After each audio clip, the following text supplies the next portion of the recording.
Chapter 3 The Alley. Harry and Hagrid soon arrived at the Leaky Cauldron. It was a shady pub full of shady people.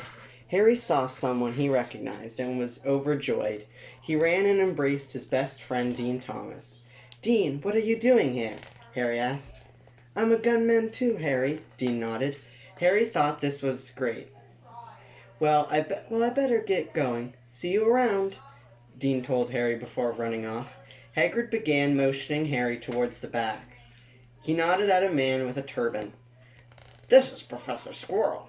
He teaches defense against the dark arts, or Dada," Hagrid told Harry. Harry and Squirrel shook hands. A weird sizzling sound, accompanied by slight smoke, came from Squirrel's hand. Squirrel hissed, and his hand began to crumble from his sleeve. A large pile of ash was now in between the two of them. Squirrel ran off, and Harry and Hagrid headed to the back of the pub. Hagrid pulled out his shotgun and blasted a giant hole through the wall.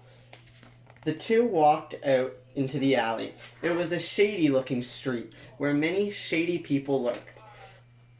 They walked past a shop where kids, already covered in tattoos, stared at a motorcycle in a display window. Harry felt intimidated by all the strange people. Hagrid brought out a list of things they needed to buy. He cleared his throat. "We'll need your school uniform, your textbooks, a pet, and your gun. After that, we'll grab your cash from the bank. I'll get your books while you go find a uniform at Madame Malkin's." Harry nodded and went off to the clothes store. He entered and began searching through racks when he heard voices up ahead.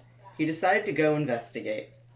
"But Mom, I want the female uniform," complained the voice of a young boy. Harry saw that the boy was attractive with slick blonde hair.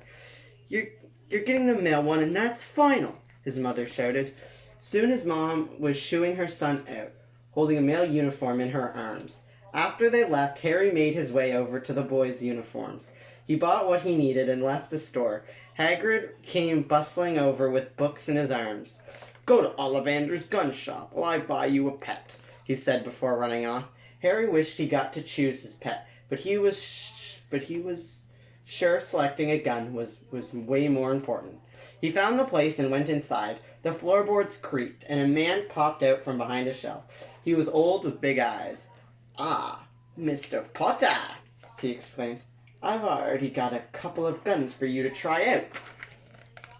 He reached and pulled out a rifle. "Try this. Just shoot something in this room."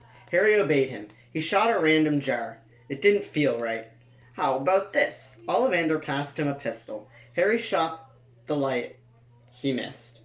"Definitely not." Definitely not, Harry told Ollivander. "I wonder," Ollivander began, heading to the back. He came back with a much larger gun. He handed it to Harry, who expected it to be super heavy. It felt just right. "I like this," Harry exclaimed. "Curious," Ollivander mumbled. "What?" Harry asked. "I remember every gun I've sold. It just so happens that this gun's brother, an AK, of an almost identical model, made from sibling materials, gave you that scar on your forehead." Ollivander finished. Harry didn't care. "So how am I going to carry this thing around?" he asked. "There's a shrinking button," Ollivander said. "Can I just shoot something now?" Harry asked. Ollivander smiled and nodded. Harry raised his AK-47 and began shooting at Ollivander. Ollivander fell forward dead. Harry left the shop and met up with Hagrid and Dean. "Now it's time to see if you're a true gunman. All young gunmen have a vault set up in that bank over there." Hagrid pointed to a large bank. "You have to break into Gringotts and steal your cash," he finished. "Why do they call it Gringotts?" Harry asked. Hagrid just winked and pushed the two boys to the entrance. Harry and Dean entered slowly. A bunch of goblins were busy at desks. One at a far desk eyed them suspiciously. He looked like he wanted to press the big red button in front of him. Dean raised the pistol in his hand and shot straight at the far goblin. He managed to hit the button before he fell dead. An alarm blared. All the goblins brought out those old-fashioned looking pistols you'd see in a history book. They all began firing on Harry and Dean. Harry and Dean realized they'd have to take out all the goblins. Both of them began blasting goblins left, right, and center. Harry looked around at the blood-soaked remains of the goblins. He now knew why it was called Green Guts. They looked around and found what resembled the doorway to the vaults. The two found an old minecart and climbed in. It began to descend down a rickety old track. All of a sudden, they went down a drop. They sped through dark caverns and under waterfalls.